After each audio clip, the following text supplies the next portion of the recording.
You're listening to Scheduling Sin with me, Snowmill. I was approached by a dominatrix who wanted to take me on as one of her slaves.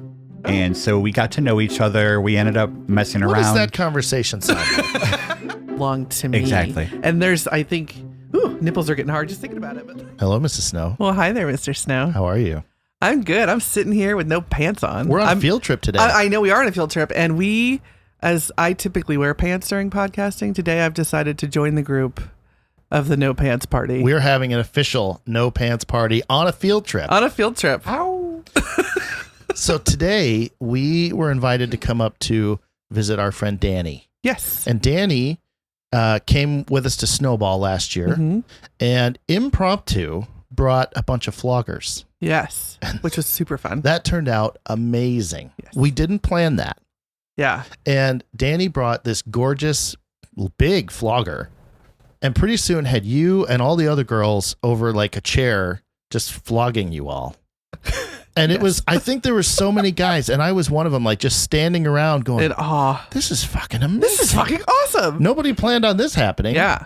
But since then we've talked about coming up because Dani has an amazing home studio with lots of fun toys. And we are excited to be here and meet Dani and explore some of the toys. Yes. And just meet Dani and invite her into our podcast world. That's right. So without further ado, introducing Dani.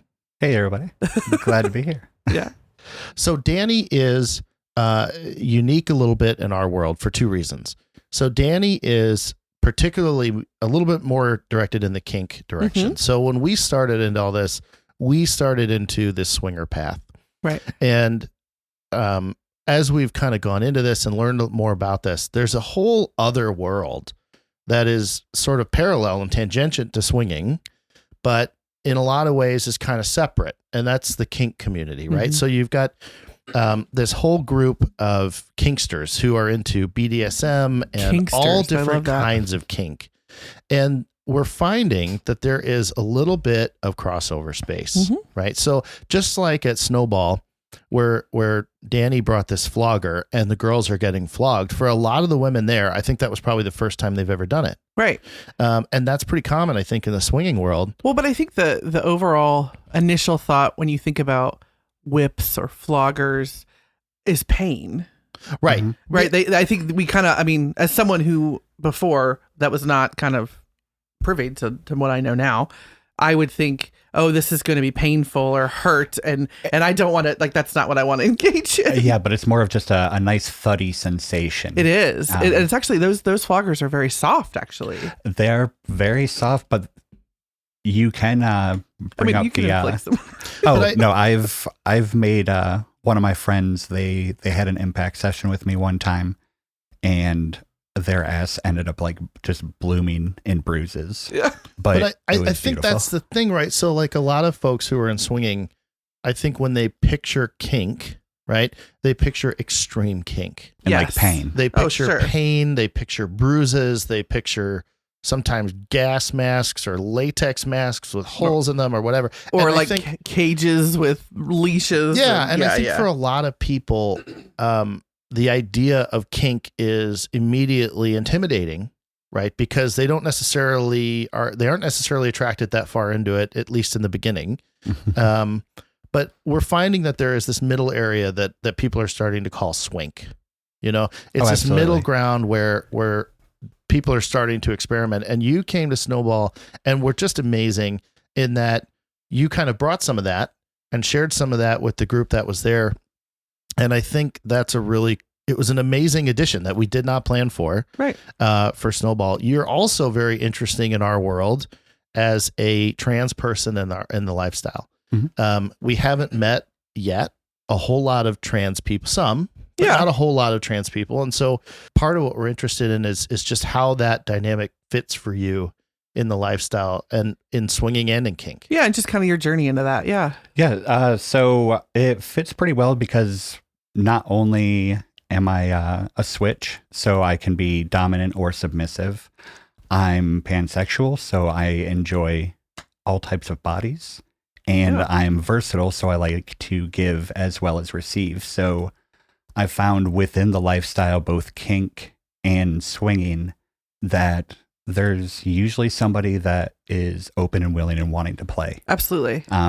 Just because, and that's one of my roles as a pleasure dom, is I fit the needs of what the other person is looking for. And you're kind of that introduction. You can be that introduction into that, because I think sometimes people don't know what they want or know that they're interested, or I think that's kind of the thing about kink. Like, you don't always know what your kinks are until maybe you experience or see it or have someone available to open those windows, you know? I found flogging is a good introduction into that, because who doesn't like to get spanked sometimes? And that's just a spank with a... It's very playful and it's almost innocent, and there's not a... Yeah. Mr. Snow likes to spank me. Well, I was going to say, I enjoy doing it. I've never been spanked myself. I've never been flogged. Well, what's going to happen today. We were just talking about taking some pictures, and Mr. Snow's ass is getting hit. I'm okay with that. Okay. But so you tried it at Snowball Cat. Yes. You tried it at Snowball, Mrs. Snow. What did that feel like? It was, I think the word sensory play really makes more sense when you do it. That sounds kind of weird, but like, I think when you think about flogging, you automatically associate like pain or something that's not going to be very comfortable.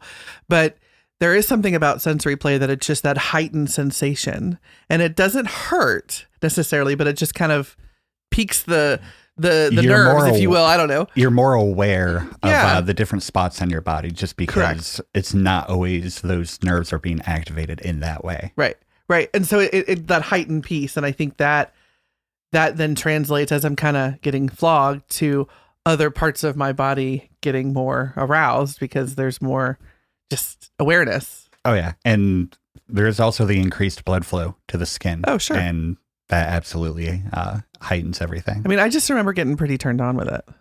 I think everybody got turned on by it. Well, for a variety of reasons. One, I think because the actual act of like the sensations and the contact, but also the fact that I had an audience, which tends to be you love the exhibition piece too. That's kind of my jam. An audience is always so much fun. Right. And knowing, and this is also kind of you and I and our dynamic of, I love showing off for you. Yeah. And I love kind of being on display for you. Yeah. And knowing that you're watching that was really hot too.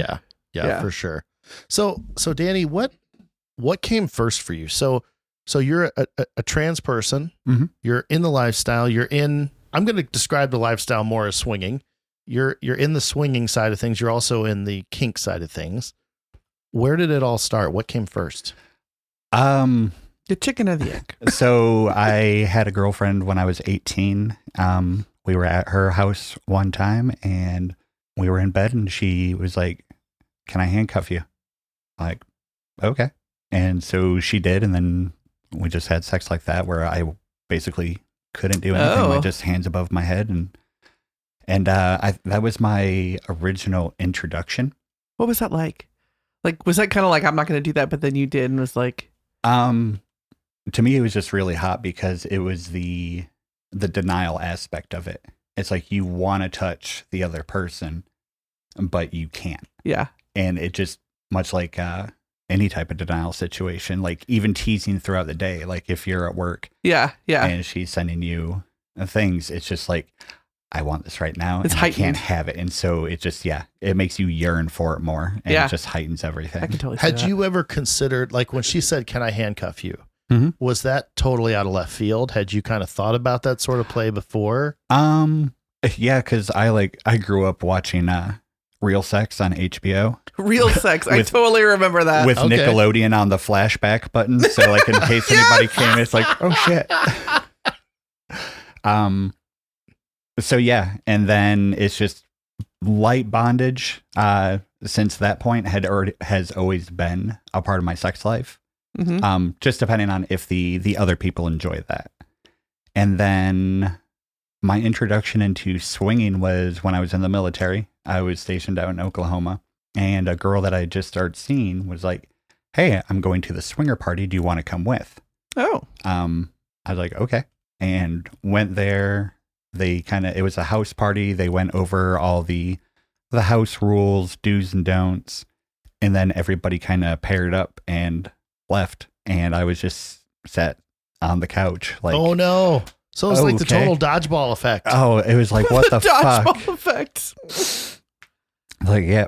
And, but I ended up making some connections with a few couples who, and this is well before I transitioned. But I had considered myself bi at the time. I consider myself more pansexual just because it doesn't matter to me. Sure.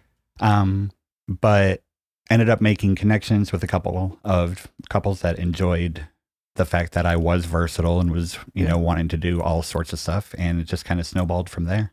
Snowballed. Mm-hmm. So, It's a good reference. It's good. Well played. Well played. I should grab the snare and just bring it over here. And So do you feel like swinging came first?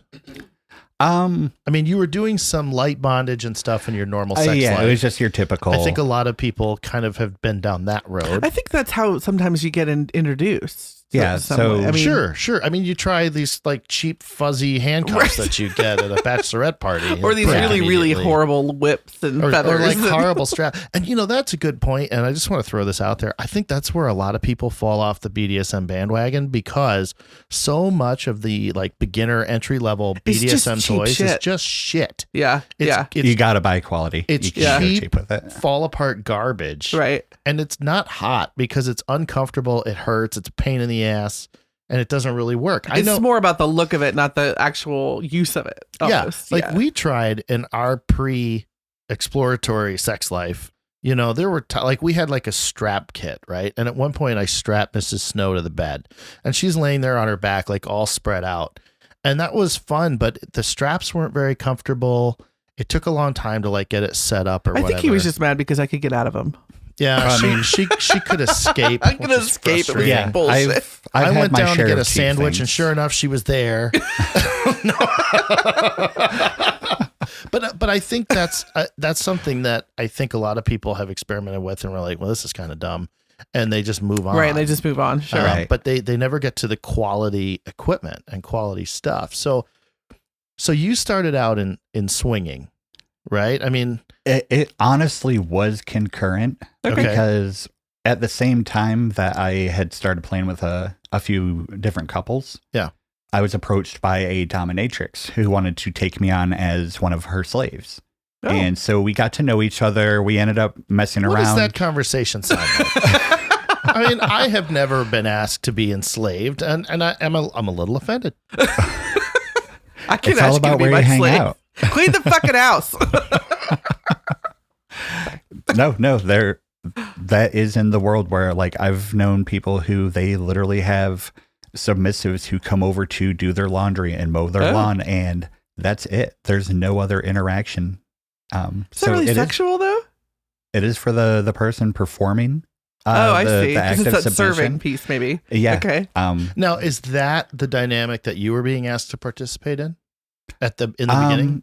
No, she wanted me as more like it was kind of like a sex slave. Like she wanted me at her beck and call. Like she had a contract that she had sent to me to see if I would agree to the terms. And I had It's like 50 Shades It shit, is some right? 50 Shades shit. Yeah. I had played with her and her husband. And she was also the person who introduced me to water sports. Okay. Oh, okay. That was an interesting night. That's for the next episode. Yeah. So yeah, but like with being in the military at the time, I couldn't go by her contract because there were times that I wouldn't be available to her, which is what she was asking me to agree to. Help us understand. So most of us will never see a contract like this. What are the provisions of a contract? Is the like contract this? real or is it more? It's Well, you're not taking it to small claims Well, court. right. I mean, I think, but I do think I can see the contract being more symbolic than it is very symbolic. real, It's if that highly makes sense. regarded. Yeah. But if you do sign a contract, it is a serious commitment. Right. Sure. And hopefully the people that do understand that. But yeah, it was more of just like when you see me, you will greet me in this manner. Okay. A lot of it had to do like when I would go over to her house, I would get down on my hands and knees and kiss her ankles. Okay. And it just kind of went from there. But some of the stipulations in the contract were you will have your phone on you at all times, be able to answer me within 5 minutes of receiving like a text or anything. Like it was a very strict guideline, which didn't really fit in with your life at the time. Yeah. And so she is the one that introduced me. She said, if you are interested in pursuing anything with me, you need to go onto FetLife and create a profile. And so my introduction into the swinging community happened at the same time as my introduction to the kink community in FetLife. And it both kind of grew at the same time. So I'm fascinated by this contract conversation because, like I say, this is something that most people will never endeavor into. But like I say, one of the very best things about our podcast journey has just been that we're exploring so many realms that people don't know about and are not aware of. So, one of the questions I think somebody might ask is like in a normal contract, right? You're going to perform a service and maybe you're going to get paid for it or something like that. Is there any give and take in this contract, or is it strictly a set of here's all the things you're going to do for me? Imagine it could depend. Usually it is a contract. It's been so long since I've actually seen one. What if I could Google it? I'm sure you'd be able to find an example of one. A submissive contract? Yeah. Yeah, essentially.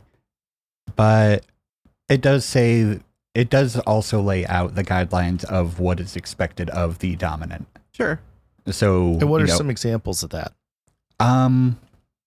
That they will essentially behave in a manner that it's all agreed upon with her. A lot of it was more sexual, so that she said that as my dominant, she would make sure that at least once a week we participate in a scene of my choosing. Okay. Whether it be impact or pegging or just anything, if it was just tease and denial.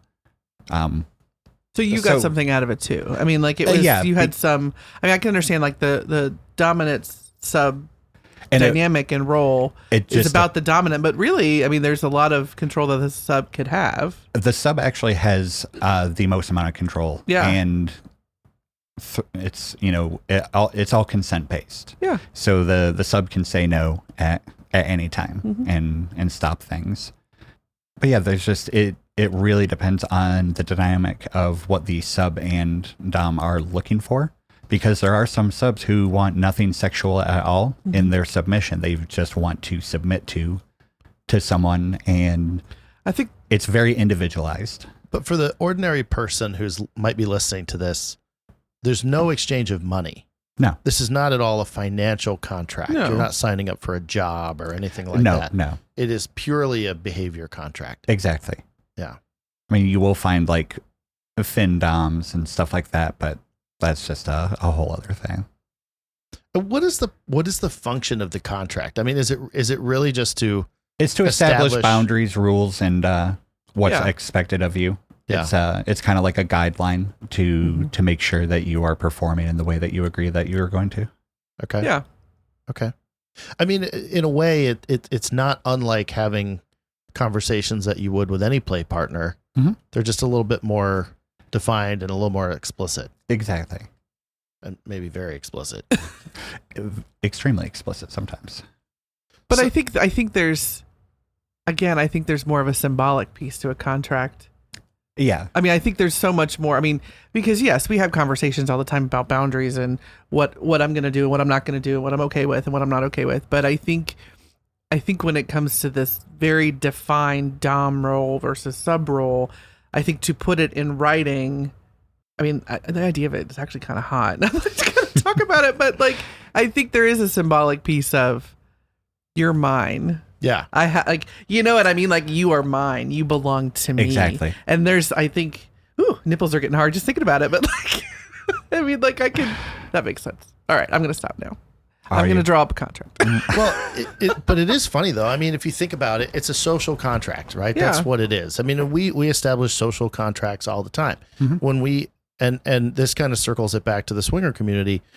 One of the very first things we talk about with potential play partners is what are their rules? Well, what's the right? dynamic? What are you their looking for? boundaries? Sure, What are yeah. what are their Exactly. limits? What are they comfortable with? And really, you're doing the same thing. Yeah. It might be a little bit more vague and it's more conversational, not in writing, but in a way, it's kind of the same thing. Right. Oh, absolutely. It's just a little more defined. But In some ways, it would be easier if it was in writing. here's my card. If you agree to 9 out of 10 things, we're good. Yeah, call me. It might Like be, and subscribe. Oh. honestly, it'd be easier at hotel parties. I Where you mean, meet millions I of think, people. but you know, there are people that have those. What are they called? They Booty called call booty cards. cards, or what Yeah. are they? Booty hoe call cards. Whole cards? Hoe. Oh, hoe Oh, cards. I thought hoe you cards. said whole cards. I was like, I mean, that's one way of looking at it. I've got my business card that I take to meet and greets. Okay. Just be like, hey, you know what?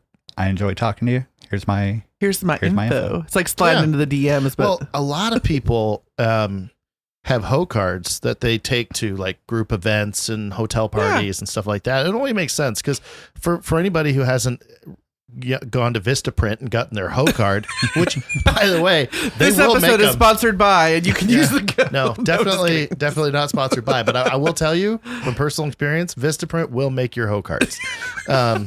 So in case you were wondering where to go for this, but no, a lot of times they'll have like a little picture on them, you know, Mhm. so they remember who the hell you are. There And- is that, because I think when you're at especially when you're at like a hotel takeover or something, like there's a lot of fucking people. Oh, you right? meet so many And people. usually Oh, you're yeah. maybe a little drunk or you've had a couple Yeah. things, and like And you're not always it'll gonna have remember. like their swinger like website names on them, Yeah, and maybe like a QR code to something. to their or- profile or Yeah, whatever. They should whatever. have Yeah. a But, little like- blank space to put your room number on. Ooh. That's a good idea. Oh, I need new hoe cards for the. Well, no, we needed them anyway for the hotel takeover we're going to in April. Oh, okay. We that in officially mind. signed up for that. It's down in Indy. Are you going to that one? No, the next one that we're doing is Oblige in Detroit. That's next not this coming Friday, but the week after Valentine's Day. Okay. So that's 21st. Yeah, Oh, the yeah. 21st. So that's in Detroit. That's a rope BDSM and kink play event. What's fun. that going to be like? Hopefully fucking amazing. Can you so bring back fun swag for us? I will see what I can do. And then the following night we're going to the Dirty Show in Detroit, which is a erotic art show. And that'll be the last evening of that. And they've also got a lot of different events and demonstrations going on there. But that will be me, my girlfriend, her fiance, and his girlfriend. Okay. That's Okay. fun. What Can I go? You can stay home. I'll go. you can go. That's fine. Just take a microphone. Oblige is sold out, but I think Dirty Show is still open, and we've got an Airbnb. Oh, okay. See, there you go. So this conference that you're talking about, for a lot of our folks who've never been to something like this, what could you expect? Oh, I have no idea if this will be my first time. Okay. I have Oh. been to a kink event when I was in Oklahoma, but that was not as extravagant as to what's coming up at Oblige. Okay. How would you? How do I want to ask this? How would you say a kink event, like a house party, or a kink gathering, would be different than a swinger party? So at a kink party, you're going to see a lot more scene play. And that's when people agree to a specific scene, whether it's impact or electro play or whatever they decide and agree upon. There's not always a bunch of sexual, I guess, dynamics going on. It is definitely more kink. Which I take to mean it's more performative. It's a bit more performative, but there's not necessarily penetration. There's not any type of oral going on. It's strictly sensation play, whether it be, like I said, electro, impact, candle wax.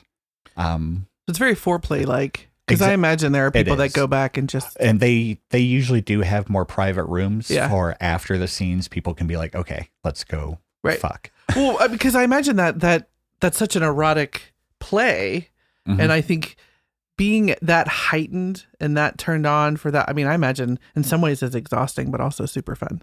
There is definitely a lot of aftercare involved. Right. Aftercare is always important. And that's just, taking care of the submissive after the scene. And that has to do with like cuddling, making sure that they're drinking water, feeding them if they need, just kind of giving them what they need to help kind of come back from that subspace. So Yeah. so in my previous life, when I was a lot younger, I was with a person who we did I don't know that we knew what we were doing, but we did quite a bit of like dom sub play. Okay. And I want to touch on this idea. We can say the word scene, but for a lot of people that have never experienced this, they really don't appreciate what a scene is.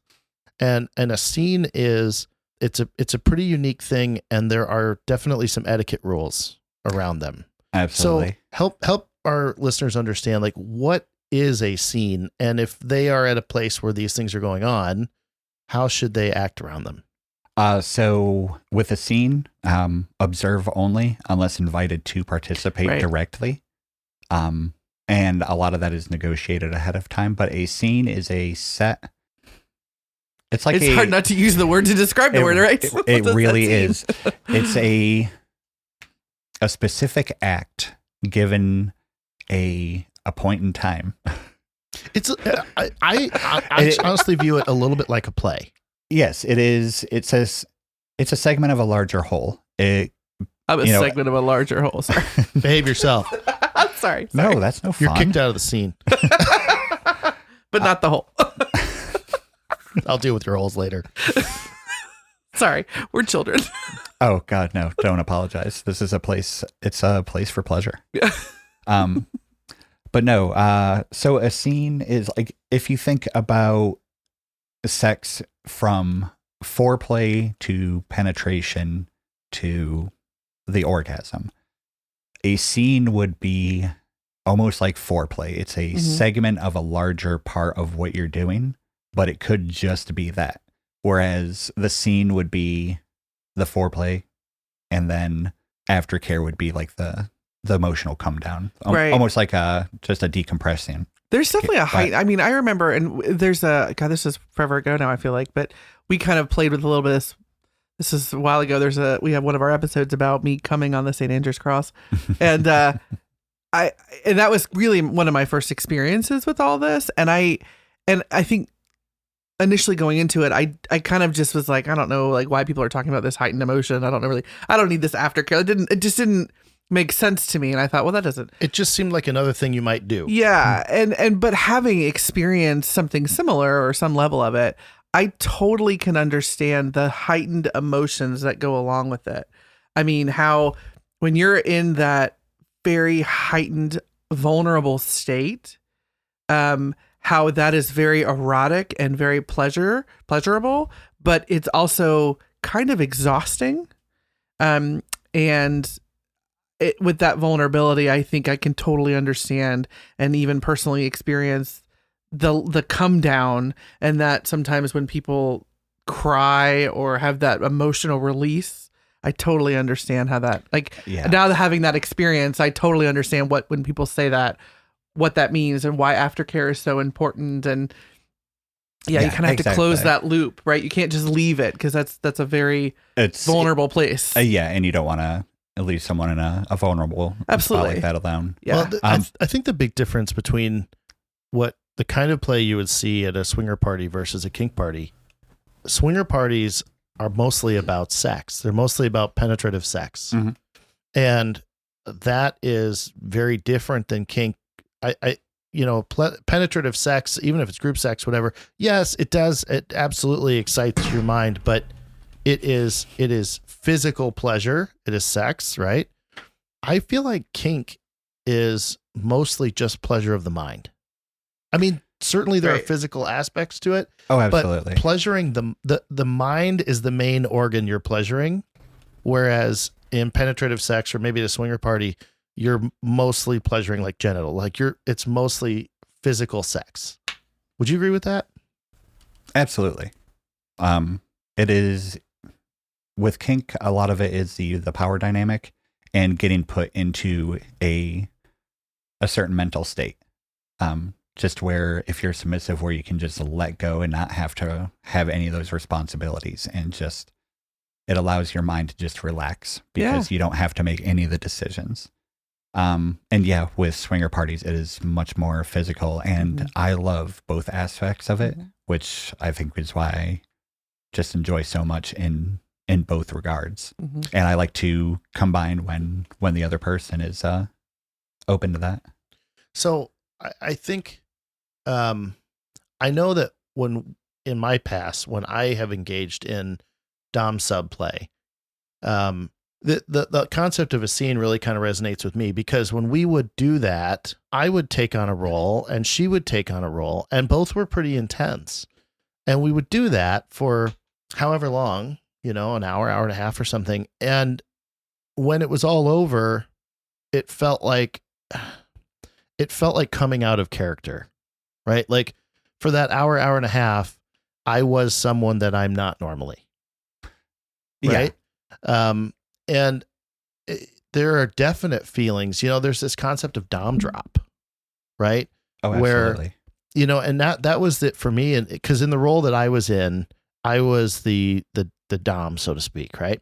And I think I was pretty good at it, frankly, but it's not exactly my personality. I have I guess you want to call it a confident forward personality, but not particularly a domineering personality. I can do it, and I think I can do it convincingly, but afterwards I feel tired.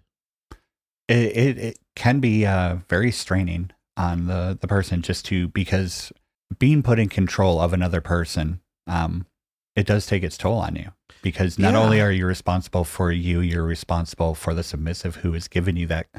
Who's giving that to you, and that's something to be taken lightly. Yeah, no, something not to be taken. Yeah, not to be like no, absolutely.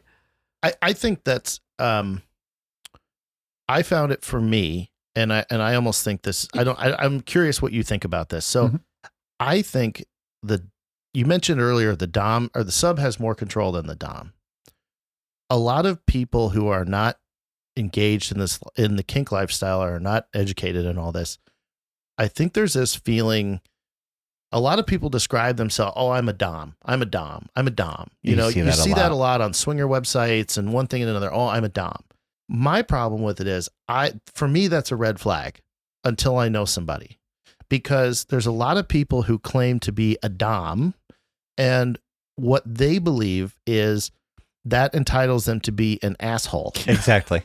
I was just about to say the same exact words. Yeah. Like it literally, they just think I'm just an asshole. That's my personality. I don't really care about the people that I play with. And so they try to, and they end up preying on a lot of vulnerable people who are actually looking for a dom. And then you have the people that just really aren't, and they abuse the right.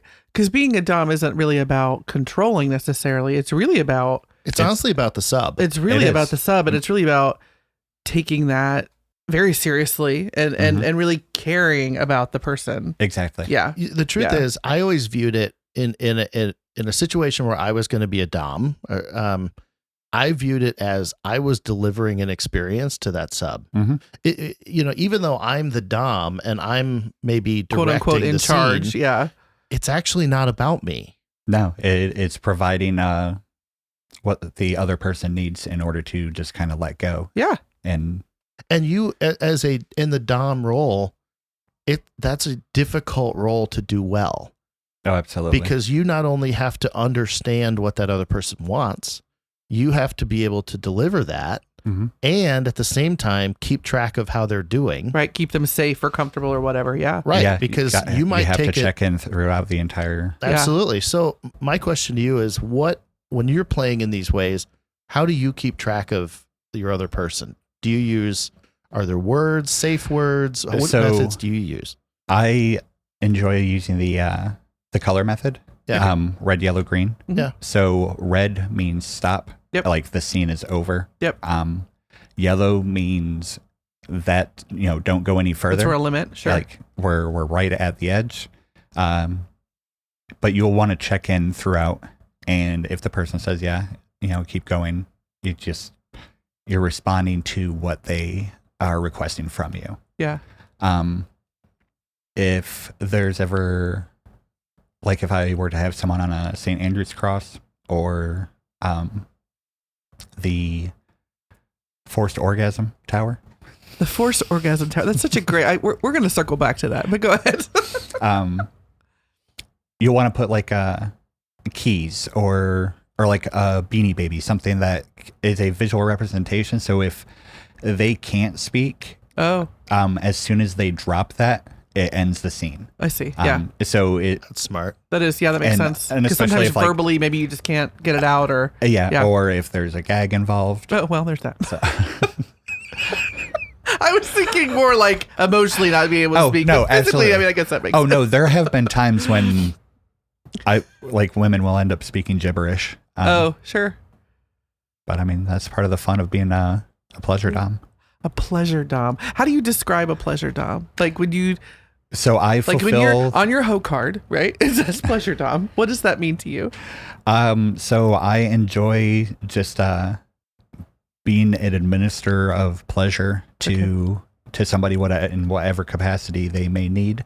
Okay. A lot of it is kind of taking people beyond that initial first orgasm until it proceeds into a point of just wave after wave. One of my regular people that I play with, we had played one time, and right afterwards they said, I'm not saying that I've never come that hard. Yeah. But I've never come that long. Yeah. But orgasms, and I think not just for women, but I think they can be so mental. Oh, there are absolutely physical orgasms, right? Mm-hmm. Like you rub the clit long enough, shit's going to happen. Yeah. But there are those mental that you just are mentally in that state for long periods of time. Absolutely. I mean, I think that's the real key that with kink that for me that is exciting about it. Because like you said, I mean, if you do, if you pleasure somebody, they may have an orgasm. Yeah. They might also be thinking about their grocery list while you do it. Are you get out of my mind. Get out of my mind. But I think this world really enables you to captivate a person in a lot more than just physicality. But I think what's exciting about it for me is the freedom associated with it. Like the ability to let go. Mm-hmm. I think for me personally, and I would think some people can definitely relate to this, I think when you are in the role of parent and employee and, you have family stuff and you have, you just have so much going on in your life. Right. The attraction to this is the ability to just let it go and have that bliss. Release of just like all of the responsibilities that you have in the rest of the world, and that to me is what's attractive to it. Like absolutely to just like not you don't have you don't have anything to worry about other than just being in the moment and completely submitting to that person. Exactly, giving away all that. I mean, that to me is like very exciting to think about. Well, it's like taking the responsibility off your shoulders. Absolutely, and just, it's freeing. Very much so, and it's trying stuff you might not normally do. Like if you got naked. And I'm halfway there, right? Okay, halfway there. None of us are wearing pants. That's a fun fact. So if you got naked and stood, against a wall or against a cross or something, and Dani and I stood on either side of you and just kissed you and touched your body, for like an extended period of time, you would love that. I mean, I wouldn't hate it. But that's not something that we might not ordinarily do. Sure. But it is something that I think for you in particular, because I know you a little bit, would be extremely captivating. Yes. Yeah. There's so many pieces of it that are captivating. So that brings us around a little bit. So Dani, you're going to come with us to Snowball this year. Oh, absolutely. September 27th, South Bend, Indiana. Tickets are on sale now. For ticket information, visit our website, schedulingsin.com. Or you can email us at snowmilf@yahoo.com. Right. So Dani's coming with us, and Dani's going to be hosting in a more formal way this time, Dani's Dungeon. Ooh, I love the name. The name's the best part. We're bringing Swink to Snowball. So, Dani, tell us a little bit about what you have in mind for that. So I figure it can be a good way for people to dip their toes into the kink world. I will have my floggers, paddles. How many floggers do you have? So I have 2 main floggers, Okay. and then I also have a mini flogger where the handle is also a vibrator. Oh. I've got a leather paddle. I've got a wooden paddle. I've got a riding crop. And I also have like a Wartenberg pinwheel. I don't know if you've ever seen one of Are those. those the little poke It's like wheel. a medical yeah, device. yeah. So I've got a single one, and I've got one that's got 5 Oh. on a handle. So there's always sensory play. Mm-hmm. And I also plan on.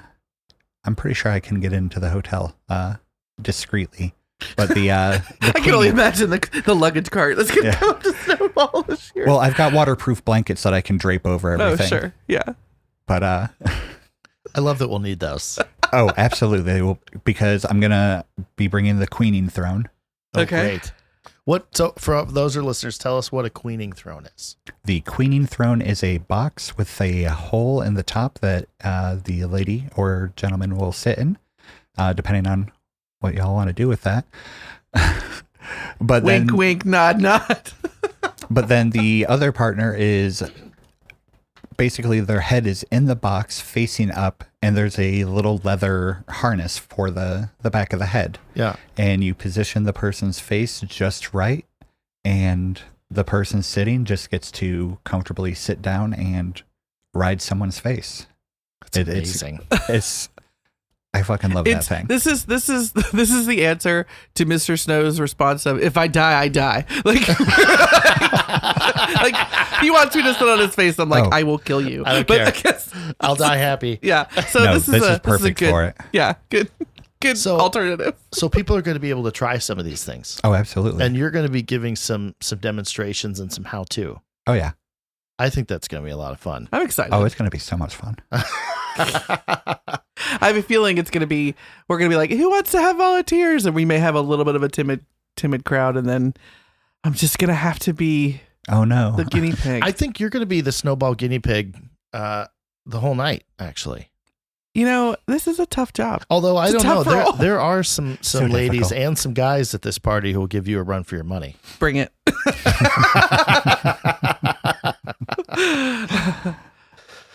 Well, Dani, we're really excited to have you come to Snowball, and Oh, I we're can't really, wait. really grateful to have you up here. I think it's exciting, and I'm excited to have you on the show again as you continue to have experiences, because I think there's so many people in our audience who are interested in this, Mhm.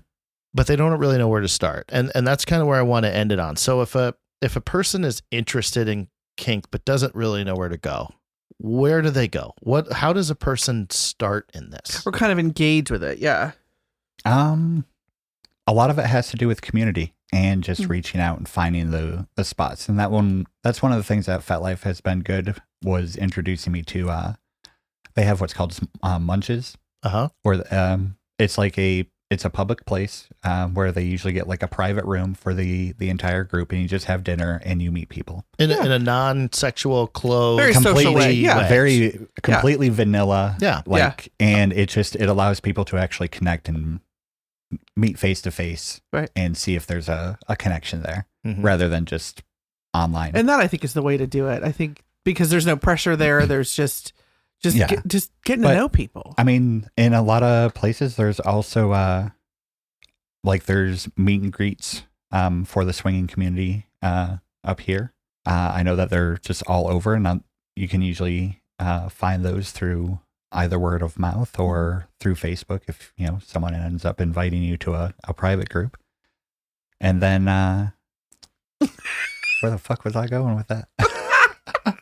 Oh, round 2 of the gummies. The gummy's kicking back in. I think the hardest part for a lot of people, and I've heard this so many times, is it's one thing for me to get on FetLife or on these websites, and I'm in the comfort and security of my own home, and I can just click a button and it all goes away. And transitioning it to real life, I think is hard for people, right? Because that's a little bit more of a step. you know? Well, I think yeah. there's also people that I think are maybe ashamed of their kink, or they're a little nervous about asking Exactly. for it, or. But that's what I was going to say. So, like what we're doing with socials, we have started doing every month a scheduling sin social, and it is just like what you're describing. Yeah. We meet at a restaurant or a bar, and like-minded people come out, and we have a great time. And some people end up wandering off to go do diddly things. Oh, always. And some people just go home, you know. It is a very non-threatening way to come out and engage with this. I think some people, geez, if you said, well, there's a kink party at this house and a person's never done it and they don't know anybody, it's a pretty intimidating place to start. So I think understanding what munches are and how to find them and what they are is really important, because I think that's the bridge, right? That's how somebody gets from their awkward, nervous state to actually meeting people. Oh. Having a cock cage. See, you keep skipping steps. Oh, sorry. But you could wear a cock cage to a munch. I think that'd be perfectly okay. Yeah. Yeah. Anything under the clothes. I know there's been people that have worn like shibari harnesses. Like the really intricate rope work underneath what they're wearing, but they go to the munch wearing that. I imagine that's hot. That's definitely hot. Oh yeah. Why do you look at me like this? It's like I can't decide if the look is disappointment or excitement. It's never disappointment. Annoyance. It's never disappointment. I like to watch you experience new ideas. Yeah. Well, I could see that. Well, there's a great place to explore. Yeah, there's some fun things upstairs to go experience. Well, and maybe I think we should hack it here and go do that. Oh, what do you think? I mean, I'm down. We're already pantsless. We're already not wearing pants. I'm always down. All right. Until next time. Bye, guys. Thank you so much, Dani, for inviting us and coming on our show and sharing your amazing knowledge and wisdom. And we definitely look forward to having you at Snowball and on our show again. I can't wait. Thanks for having me. Yep. Bye. Bye. We want to hear from you. Email us at snowmilf@yahoo.com. That's SNOMILF@yahoo.com. You can also join us on our Discord and have some fun interactive conversations with us. The link is in the show notes. Talk to you soon. My gummy's kicking in. Damn it. You might need we to were ask, a little late, and I think this is the problem. No, you're fine. I think if you could ask the question one more time, I can refocus. Now that I know that it's like, oh, fuck.